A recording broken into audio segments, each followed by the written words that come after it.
And good afternoon. You're listening to Ken Hudnall. This is the Ken Hudnall Show.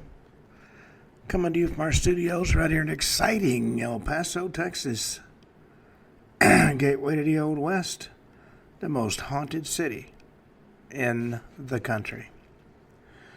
Well, today is March the 17th, 76th day of the year. Just 289 days remain to the year's over with. And this is a day everyone is waited for. It's St. Patrick's Day. Go out and tie one on tonight. It's also National Corned Beef and Cabbage Day. Doctor-Patient Trust Day. Evacuation Day in Boston. It marks the day the city was freed from British military control during the American Revolution. It was the first major victory for the Continental Army, led by George Washington. It's also St. Gertrude of Nevada's Day, a woman who dedicated her life to faith and service. You have to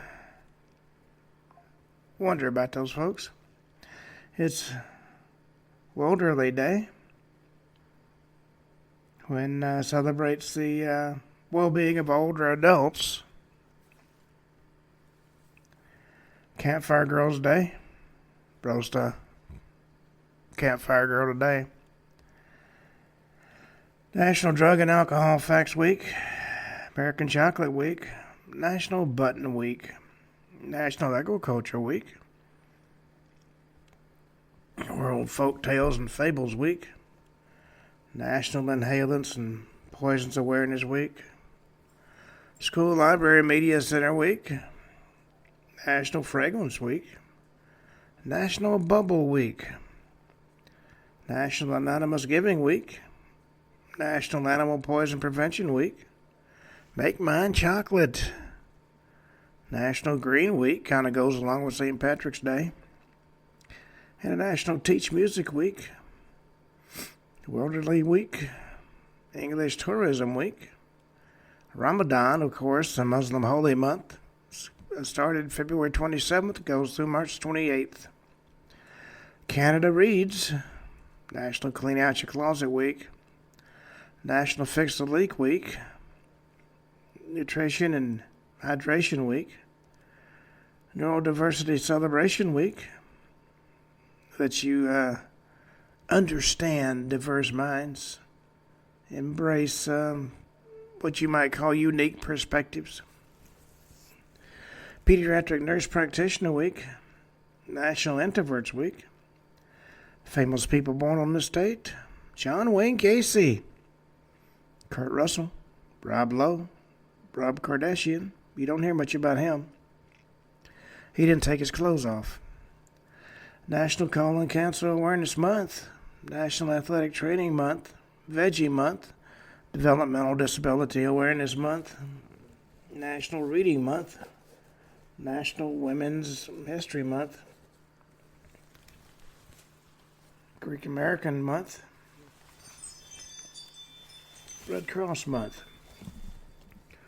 National Sauce Month. National Nutrition Month. National Cerebral Palsy Awareness Month. National Flower Month. National Noodles Month. National Brain Injury Awareness Month. National March into Literacy Month. National Celery Month. The Great Daffodil Appeal. International Mirth Month. Poison Prevention Awareness Month. National Crochet Month. Color Therapy Month. Workplace Eye Awareness Month. National Rescue a Guinea Pig Month. It's also Adopt a Rescued Guinea Pig Month. Youth Art Month. Sing with Your Child Month. Read an ebook month. National Ethics Awareness Month. Malignant Hypothermia Awareness and Training Month. Gender Equality Month. Exotic Winter Fruit and Leeks and Greens Onions Month. Academy Awards Month. Berries and Cherries Month. Honor Society Awareness Month. National Play the Recorder Month. National Social Work Month. National Small Press Month. National Hemophilia Awareness Month. National Peanut Month. National Credit Education Month, National Caffeine Awareness Month, National Umbrella Month, Frozen Food Month, March for Water, Supply Management Month, Spiritual Wellness Month, Expanding Girls' Horizons in Science and Engineering Month, National Optimism Month, Middle Level Education Month, Gardening, Nature, and Ecology Books Month, Listening Awareness Month, Sensual Tremor Awareness Month, Deep Vein Thrombosis Awareness Month, that's DVT, don't you know? Colic Awareness Month, Mad for Plaid Month, Trisomy Awareness Month,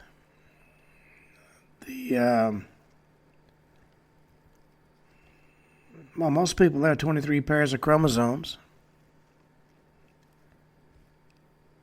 that make up their cells and DNA. Some individuals were formed in a womb with an extra copy of a chromosome. This additional chromosome causes a condition called trisomy and indicates an extra in what's meant to be a pair. National Bed Month, Multiple Sclerosis Awareness Month, International Ideas Month, National Breast Implant Awareness Month, Employee Spirit Month, Alport Syndrome Awareness Month, Save Your Vision Month, International Brain Tumor Awareness Month, Epilepsy Awareness Month, Endometriosis Awareness Month, National Kidney Month, National Craft Month, National Music in Our Schools Month, and Irish American History Month. Well, on this date in 45 BC, in his last victory, Julius Caesar defeats the Pompeian forces of Titus Labienus and Pompey the Younger in the Battle of Munda. 180 AD, Commodus becomes sole emperor of the Roman Empire at the age of 18. That's following the death of his father, Marcus Aurelius. 455 AD, Petronius Maximus becomes, with support of the Roman Senate, emperor of the Western Roman Empire.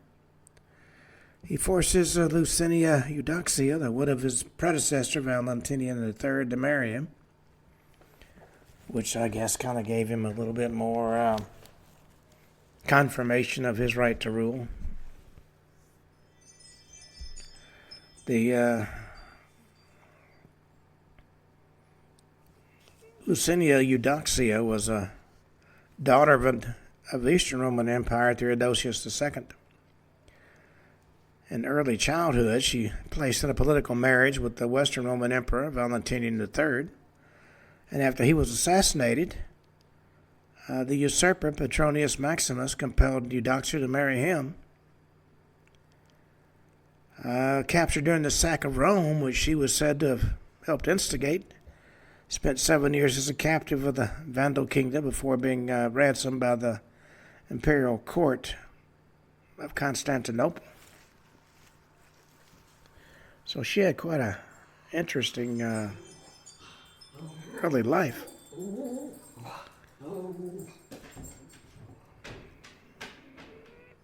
1337, Edward the Black Prince is made Duke of Cornwall. That was the first duchy in England. 1400, Turco-Mongol Emperor Timur sacks Damascus. 1776, American Revolution. British Army evacuates Boston, ending the siege of Boston. George Washington and Henry Knox put artillery in positions that overlooked the city. 1805, the Italian Republic, with Napoleon as president, becomes the Kingdom of Italy, with Napoleon as King of Italy. 1824, Anglo-Dutch treaty is signed in London, dividing the Malay archipelago. As a result, the Malay Peninsula is dominated by the British, while Sumatra, Java, and surrounding areas are dominated by the Dutch. 1842, the Female Relief Society of Nauvoo is formally organized with Emma Smith as president. 1860, the first Taranaki War begins in Taranaki, New Zealand, major phase of the New Zealand Wars. 1861, the Kingdom of Italy is proclaimed. 1862, first railway line of Finland between the cities of Helsinki and Hämeenlinna, called Parada, is officially opened. And in 1891, the SS Utopia collides with the HMS Anson in the Bay of Gibraltar and sinks. Of the 880 passengers on board, 562 are killed. Well, in 1921, the Second Polish Republic adopts the March Constitution. 1942, the first Jews from the Lvov ghetto were gassed at the Belzec death camp, was today eastern Poland. 1945, the Ludendorff Bridge in Le Mans in Germany collapses 10 days after its capture. 1848, Belgium, France, Luxembourg, the Netherlands, and the UK signed the Treaty of Brussels. It was a precursor to the North Atlantic Treaty establishing NATO. 1950, researchers at the University of California, Berkeley announced the creation of Element 98, which after a lot of debate was named Californium.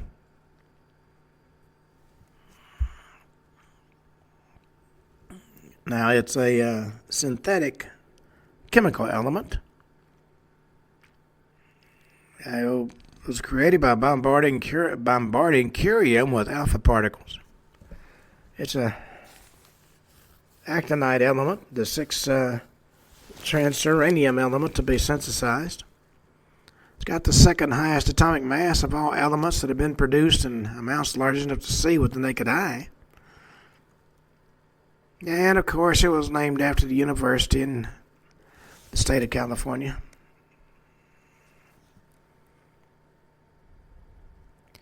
In 1957, there was a plane crash in Cebu, Philippines, killed Philippine President Ramon Magsaysay and 24 others. 1958, the U.S. launched the first solar-powered satellite, which is also the first satellite to achieve a long-term orbit. 1960, President Dwight Eisenhower signs the National Security Council directive on the anti-Cuban covert action program, will ultimately lead to the Bay of Pigs invasion. 1960, the Northwest Orient Airlines Flight 710 crashes in Tobin Township, Perry County, Indiana. Kills 63 people. 1963, Mount Agung erupts on Bali, killing more than 1,100 people. 1966, off the coast of Spain in the Mediterranean, a DSV Alvin submarine finds a missing American hydrogen bomb. 1968, as a result of nerve gas testing by the U.S. Army Chemical Corps in Skull Valley, Utah, over 6,000 sheep are found dead. 1968, as a result of 1969, Golda Meir becomes the first female prime minister of Israel. 1973, the Pulitzer Prize-winning photograph Burst of Joy is taken, depicting a former prisoner of war being reunited with his family.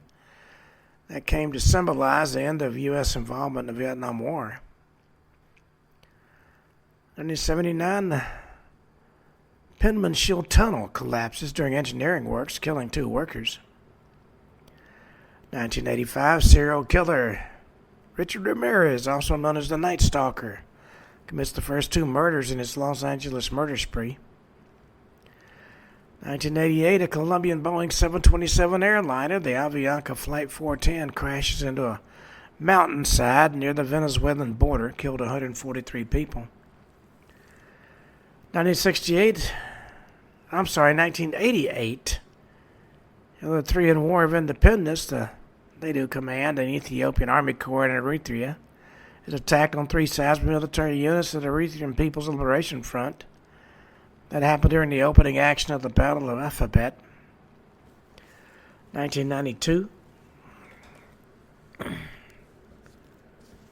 Israeli embassy attack in Buenos Aires took place on this date. A car bomb attack kills 29 and injures 242.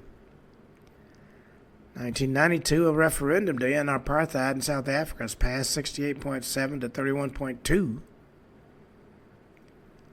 2000, 530 members of the Ugandan cult movement for the restoration of the Ten Commandments of God died in a fire considered to be a mass murder or suicide orchestrated by leaders of the cult. Elsewhere, another 248 members are later found dead. This movement was founded by Credonia Mwende and Joseph Kibwetere in the southwestern Uganda. It was formed in 1989 after the two leaders claimed they had seen visions of the Virgin Mary. Well, then, March 17, 2000, as I said, a lot of members of this movement died in the fire in a series of poisonings and killings, initially considered to be a mass suicide. But that was revised to mass murder when hundreds of other bodies were discovered in pits of sites, at sites related to the movement that had died in the last weeks prior to the event. The official conclusion: mass murder. But this has been disputed by other commentators who argued that it was actually a mass suicide. Over 700 bodies were discovered in total.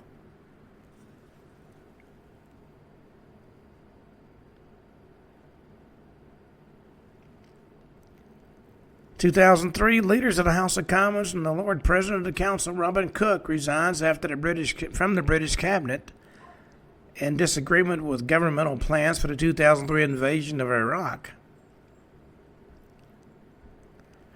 2004, unrest in Kosovo. More than 22 are killed and 200 are wounded. 35 Serbian Orthodox shrines in Kosovo and 2 mosques in Serbia are destroyed. 2016, Rojava conflict. At a conference in Ramallah, the Movement for a Democratic Society declares the establishment of the Democratic Federation of Northern Syria. They all have high-sounding names when they start these things. Well, that took care of our history segment. See if we got anything in the news to talk about. Trump's border czar, Tom Homan, has schooled an Obama-appointed judge on the right to use the Alien Enemies Act. See, these federal judges believe they're anointed by God to put their own opinions into law. And it's not working. Well, the Kremlin has set,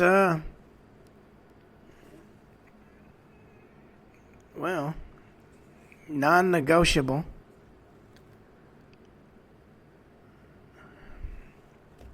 I like it when the system goes into business for itself. I'm in the middle of trying to do a news broadcast, and it's showing me stuff that has nothing to do with the news. The Kremlin, once again, has set non-negotiable terms for a peace treaty after Trump confirms the call. They want an ironclad guarantee that Ukraine will be barred from NATO. And the Russian Deputy Foreign Minister, Alexander Grushko, has warned that foreign troops have to stay out of Ukraine for any lasting peace deal to be effective.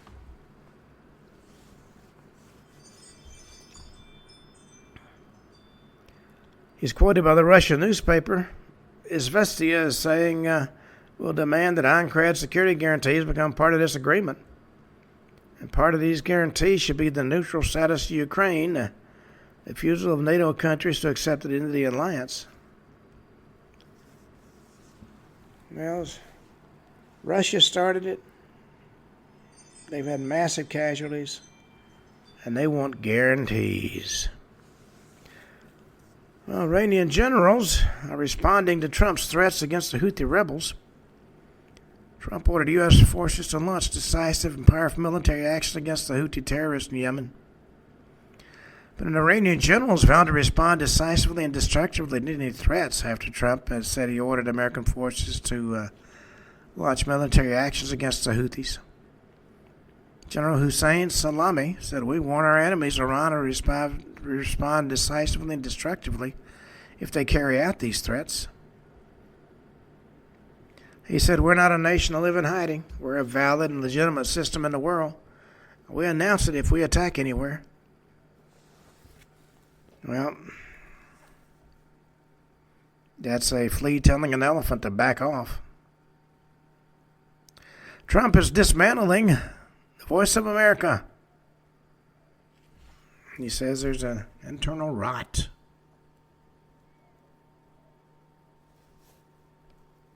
MSNBC host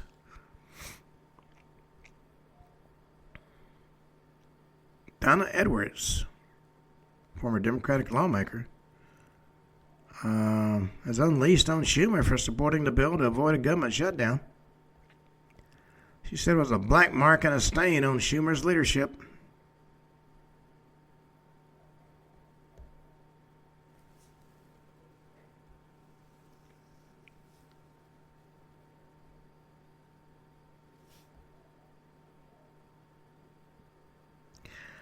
Now, 5 years after the COVID lockdown, let's look at the 5 most bizarre stop-the-spread moments.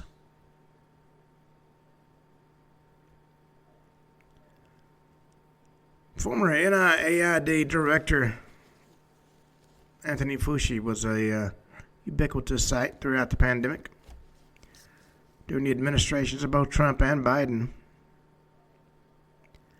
He'd been with the government since 1968 and was appointed head of the NIH's infectious disease arm by President Reagan. He was often lambasted for contradictory or questionable medical orders. In March 2022, he told 60 Minutes about unintended consequences of wearing masks to prevent the spread of COVID. He said people keep fiddling with the mask and keep touching their face. He said germs and viruses could be spread by too much of that fidgeting. Well, New York City, which is known for pizzas and bagels and heroes and chopped cheese, but there's another food item just as important to New Yorkers, the buffalo wing. COVID-19 lockdowns proved the love upstaters have for their chicken apps after then Governor Andrew Cuomo laid out what substantive food a watering hole has to offer in order for patrons to go out for a drink. He said if you go to a bar, you've got to have food available. Soup, sandwiches, more than just hors d'oeuvres and chicken wings. Got to have some substantive food. New Yorkers used to sloshing Frank's Red Hot on their chicken became red hot themselves and lambasted the governor for defining chicken wings as less than a meal.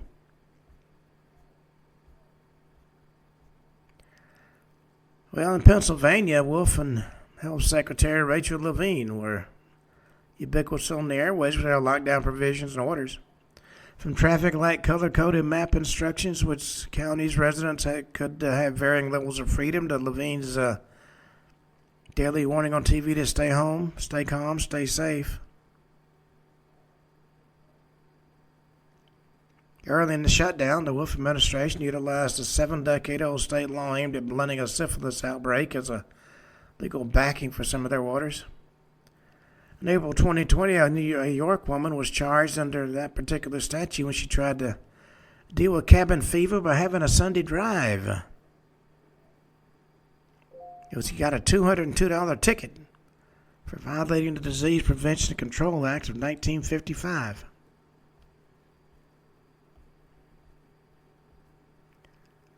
Another stop-the-spread order that led to public outcry affected children more than those of age to travel and drink.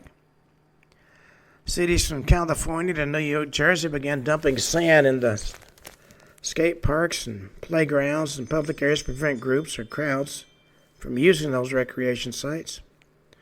Tons of sand were dumped onto public skate parks in Los Angeles, which enraged professional and amateur shredders alike. In fact, skaters were so fed up with the city of L.A., they brought their own shovels to clear the sand from the Venice Beach skate park. Lockdown policies in many states had either intentional or unintentional consequences on the consumption of alcohol. Northeast was incongruently affected by such a change in social behavior. August 2021, some states began slowly slackening some of their orders. Others retained a tough stance to stop the spread. Virginia, Pennsylvania, and some other states employ state stores or ABC outlets to sell alcohol that's in effect solely available from the state government. The one state that didn't do that was Delaware. And as a result, it's often a draw for folks from higher tax or socially strict states around it.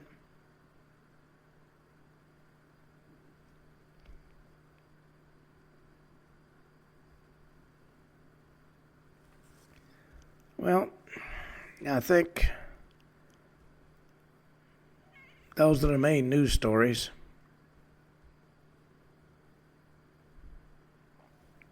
Number of columnists are now saying that scientists misled the public about COVID.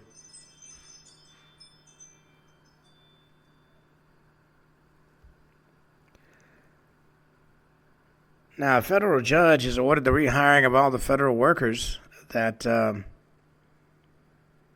Trump and Doge have let go. And Trump says that's a dangerous order that needs to be looked at by the U.S. Supreme Court. Judge William Alsop is trying to act as president.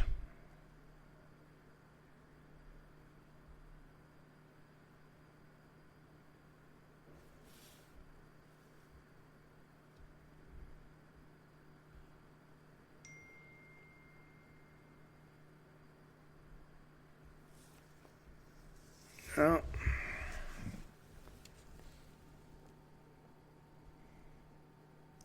there's a question about the legality of Biden's presidential pardon since they were signed with AutoPen. He has no idea what was signed.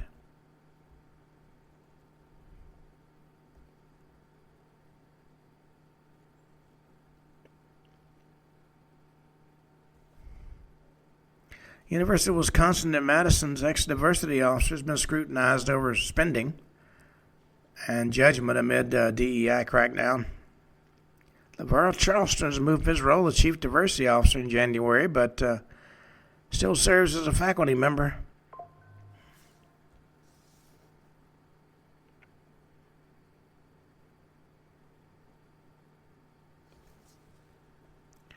Well, Don Lemon is back again. He calls Trump's voter base effing racist. He says black MAGA supporters just are not rational. They should follow his lead.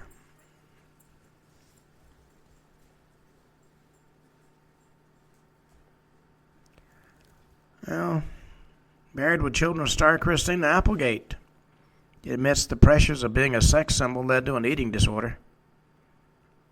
She was on the sitcom for 11 seasons, 1987 and 1997. And since I love to watch Married with Children, she was a hoot.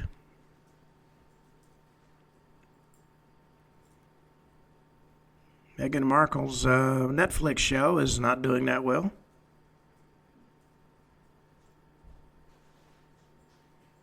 Yeah, there's anything else.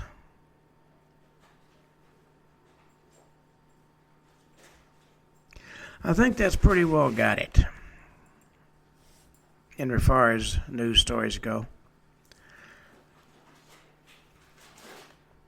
Well, we've been talking about a lot of topics.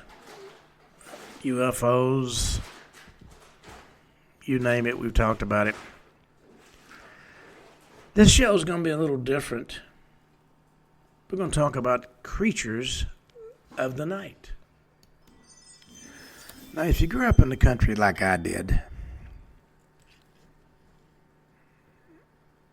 you never knew what you were going to see.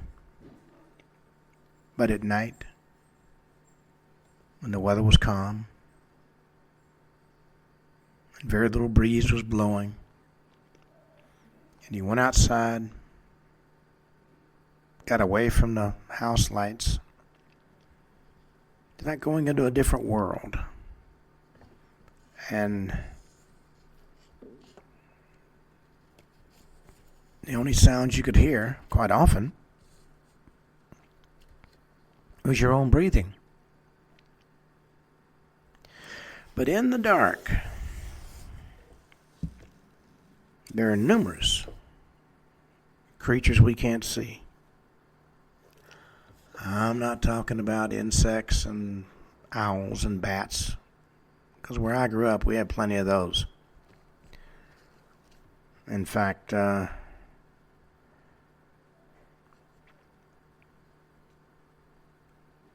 they took offense to invading their territory, and the night was theirs. But there's quite a number of other creatures that some are legend, some are myth, but others are very real. We're going to start out talking about one that's fairly well known here in Texas, and I'm talking about the chupacabra. It's a strange-looking, hairless beast. Been reported in woods and fields in and around Austin and San Antonio. But now being seen in increasing frequency in the vicinity of Dallas. Now, one of the questions that pops up during the discussions of the chupacabra is, under what particular circumstances did this mysterious creatures migrate to Texas from Puerto Rico? Now, the first chupacabra reports began to surface in the 1990s. And the question is, what brought them to Texas? Now, while Puerto Rico's most infamous monster may well share its name with the creature that haunts the woods and ranches and the wilds of Texas, it's pretty much the only connection between the two.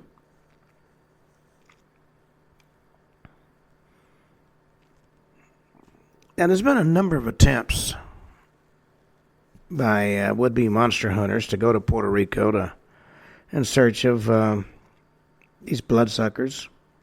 And yes, they do suck the blood of sheep and other domesticated animals. Interviews have been conducted with numerous ranchers and veterinarians and civil defense employees and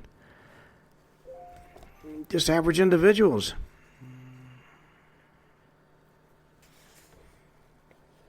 You've either seen the creatures who've been witness to their blood-sucking activities, I guess you could say. In most cases, the chupacabras of Puerto Rico are described as bipeds, creatures with 2 legs, large eyes, vicious claws and teeth, hairless bodies, row of spikes running down the backs of their head and neck. Even occasionally, sporting membranous bat-like wings. And as for their mode of attack, most of the interviewees stated the chupacabra killed their prey with a bite to the neck, and then they drink the blood. Well, the creatures that appear in Texas, though are referred to as chupacabras, is a little bit different. In each and every case on record in Texas, the chupacabra is most certainly not described as being bipedal in nature. In fact, most reports that those who've seen them say they walk on all fours. No wings, no huge eyes, no reports of spike running down their heads. But that doesn't mean you're not bizarre creatures. Most certainly, most cases, we've had been fortunate to secure the body of a chupacabra in Texas. Either it's just been shot or hit by a vehicle. DNA analysis has proven that with 100% certainty that these creatures have canine origins. I mean, yes, they do look very bizarre, but they're from the dog family, There's no doubt about that.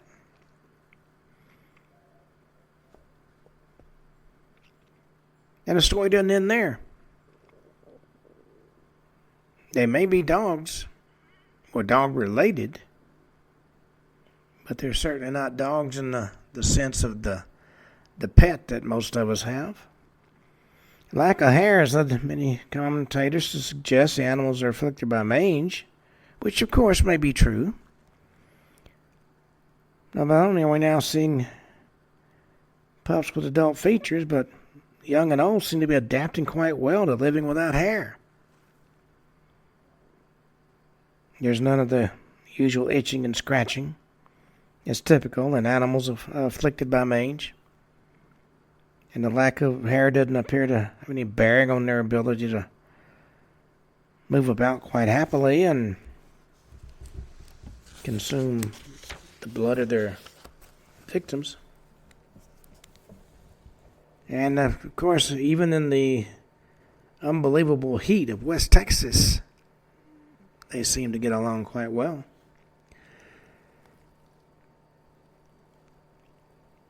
The Texas sun can certainly do some damage to the skin without adequate protection, but it doesn't seem to affect the Texas chupacabra. In addition, in some cases, the front legs of the animals appear to be much shorter than what we consider normal, which kind of gives them a weird kangaroo-type gait. Others have elongated upper jaws. Many have got cataracts and act in a highly aggressive manner around people, which is quite unlike normal wild canines that are usually steer clear of people. And then there's the way they attack their victims. A number of ranchers have and discussed it. So they've had bites to the necks of farm animals and a sizable amount of blood drained from the bodies. And this latter point has led many people to believe that the Puerto Rican chupacabra and the Texas chupacabras are the same creatures. But clearly they're not.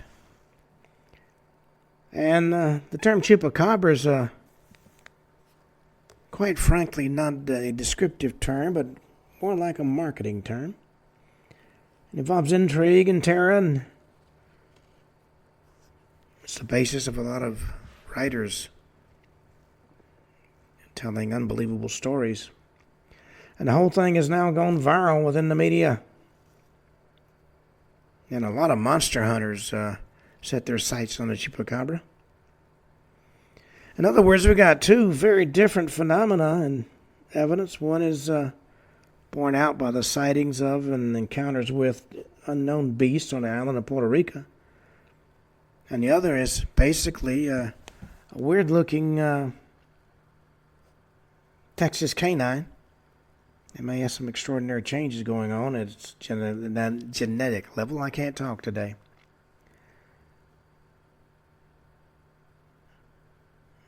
Well,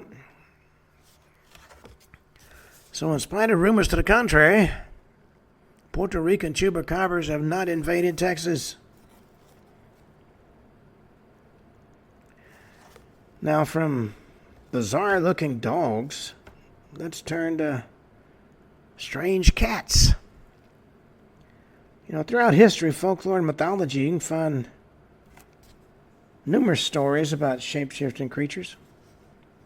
The most famous example is the werewolf. These deadly creatures, during the full moon, morph from a man or whatever its original manner of design was to a creature of the night.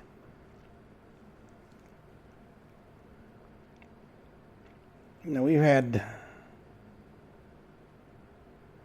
all kinds of stories about everything from were hyenas. We've got were rats being reported in parts of the U.S.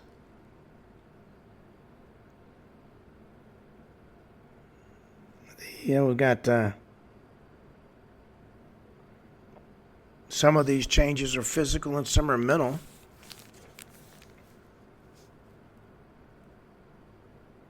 Synanthropy is a condition in which people believe he or she can shapeshift into the form of a dog. The mere fact they believe it, it's kind of like being transgender. You may identify as a 14-year-old girl, but that doesn't mean you are. And then there are the werecats. I mean, we got tales of werecats coming from numerous locations. South America, Asia, Africa, Europe. Sometimes these werecats are said to be transformed humans. Leopards and lions and tigers and jaguars are typically the werecat forms in which human shapeshifters say they mutate. And others, of course, are regular cats altered by magic into something hostile and terrible.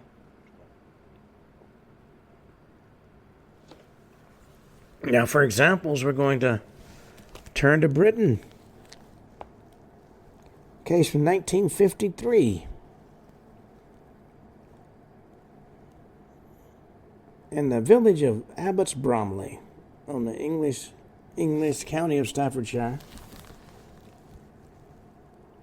this village dates back to 942 A.D., so it's been around a while. The witness was named Brian Kennerly. 2002. He often talked of the occasion as he walked through Abbots Bromley on what was a warm summer's night. He was confronted by a large black cat, one he described as the typical Black Panther. Now, we've all come upon cats, dogs, all kinds of animals. Now, not surprisingly, Kennerly was frozen in his tracks. But his initial amazement turned to fear when the creature suddenly rose up on his back legs. The peanut gallery, of course, is tuning up.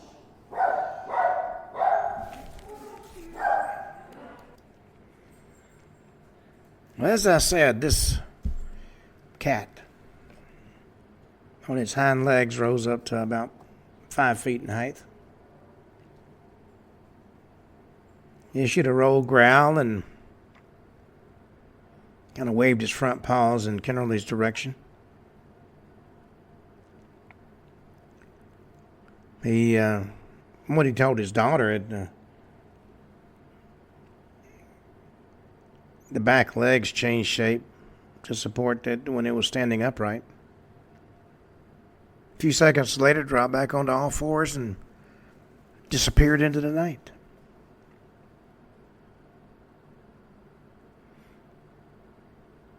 Now, was that a werecat? Well, that's what Kennerly believed. Now, from the village of Blakeney, in English county of Norfolk, we have a report from 1967. In this particular case, the witness, who was driving one cold winter's night, caught a brief glimpse of a creature standing at the side of the road. According to the witness, it stood like a person but stooped. Had a cat's head, even had pointed ears.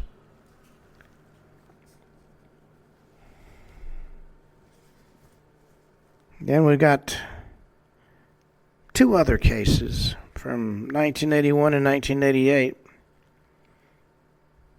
This time it was at the German War Cemetery located in Cannock Chase, in Staffordshire. A lot of strangeness comes out of Cannock Chase. It's long been a hotbed for Bigfoot-type creatures and werewolves and huge serpents and ghosts and UFOs and a lot of other entities of a supernatural nature. But as for the two reports that were issued about the werecats, One was a daytime event involving a creature black in color, taller than the average man, leaning on one of the gravestones. When it realized it had been seen, it dropped on all fours and disappeared into the trees. Second case concerned a driver crossing the chase late at night and forced to bring his vehicle to a halt near the cemetery. The reason he stopped, it was a huge black cat was in the middle of the road. And the cat stared intently at the shocked driver till it reared back on its hind legs. The creature remained in view for no more than 20 seconds. Then, using a curious hopping and bouncing movement, it disappeared into the trees. So you got to ask yourself, remember what James Bond said, once is happenstance, twice is coincidence, three times is enemy action. We now have 4 reports of strange creatures. Now, the number of reports that I've listed are not very many, but the witnesses, in the case of Brian Kennerly, his entire family, are adamant that what they encountered were large, black, upright cats that displayed vaguely human characteristics. Maybe the old myth and legends are not just folklore, but maybe these monstrous werecats do roam the whole landscape of the British Isles. And if you've ever been in the country, on foot, in the middle of the night, no lights around you except the stars, and you see something moving in the shadows, certainly stories like this pop to mind. In 1879, Karl Barth wrote that in the vicinity of Kleinkrams, near Ludwigslust in Germany, there existed in ancient times huge woods that were so rich in game the dukes often came to this region to hold their great hunts. During these hunts, they almost always saw a wolf that, even though it came within shooting distance, could never be killed by any huntsman. In fact, they even had to watch as they took a piece of game before their very eyes and ran with it into the village. Well, on one particular occasion, a huntsman from Ludwigslust was making his way through the village to meet with a man named Fig. When he got at the home of the man in question, he got far more than he anticipated. When he entered the house, a flock of children stormed out of the house with a loud cry and hurried out into the yard. When he asked what was going on, they told him that except for a small boy, no one in the Fig family was at home. And he, as was his custom when no one was at home, had transformed himself into a werewolf and running away from him, because otherwise he might bite him. Well, soon after that, according to Barth, the much feared wolf boy appeared, and he had converted back into his human form. The huntsman demanded the child tell him what manner of deviltry was afoot in the village. Although the boy was initially reluctant to talk about it, he finally responded that his grandmother had strap, and if you put it on, it'd instantly become a wolf. Well, the huntsman asked him would he do that so he could see it. First, the boy didn't want to, but finally he agreed, and the strange man would first climb into the loft so that he'd be safe. The huntsman agreed and pulled up the ladder with which he climbed into the loft, and the boy put on the strap and, according to the huntsman, transformed into a wolf. As soon as that happened, the boy ran into the main room and came out again as a young wolf and chased away all those who were standing in the entryway. Then he ran back into the main room and came out as a boy.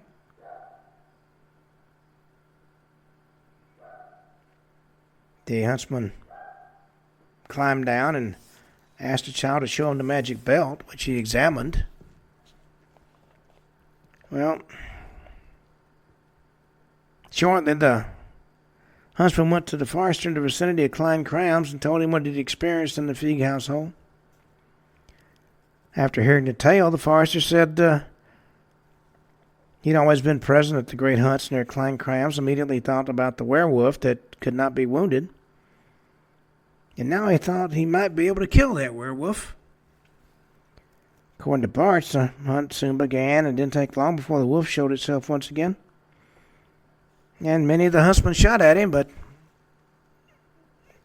the werewolf remained unwounded. And finally approached the forester and brought him to the ground. Everybody could see the wolf was wounded, but he jumped up and ran into the village. Huntsman followed him. Werewolf outran him and disappeared into the Feig farmyard. Well, there was an unexpected ending to this story. The werewolf killed by the forester was not the young Feig boy after all. According to Bartz, the huntsman came into the house where they found the wolf in the grandmother's bed. They recognized it from the tail that had been sticking out from under the covers. The werewolf that had given up so much trouble was actually Feig's grandmother. In her pain from the wound, she forgot to take off the strap, and that revealed to be the creature. I assumed that they killed her after that. Well, Jacob and Wilhelm Grimm, better known as the Brothers Grimm, were born in Hanau, Germany. Jacob in 1875 and Wilhelm in 1876. And they were renowned for their popularization of folklore and myths and legends, and they're the ones that came up with the stories of Rapunzel and Cinderella and Hansel and Gretel and Rumpelstiltskin. They also had an interesting tale they told about werewolves. They wrote it in 1816. They said a soldier had told him the following story, which is said to have happened to his grandfather. Grandfather went into the forest to cut wood with a kinsman and a third man. People had long suspected there wasn't something quite right about that third man, although nobody could say exactly what it was. Well, they finished their work and they were tired, and third man suggested they sleep a little bit. And thinking that was a good idea, the three laid down, and now the grandfather only pretended to sleep. Kept his eyes open a crack. Third man looked around to make sure the others were asleep, and when he saw that they were, he took off his belt. According to other versions of the story, he put on a belt and immediately turned into a wolf. However, a werewolf really doesn't look exactly like a wolf. It's a little bit different. Then he ran into a nearby meadow where a young foal was grazing and attacked it and ate it, including its skin and hair. Came back, either put his belt on or took it off, and laid down as before in human form. Well, a little while later, they all woke up and went toward home. Just as he got to the town gate, the third man complained he had a stomachache. Grandfather whispered into the third man's ear, "I can believe that for somebody who has a horse complete with skin and bone in his belly." Third man said, "Well, if you'd said that to me in the woods, you wouldn't be saying that to me now."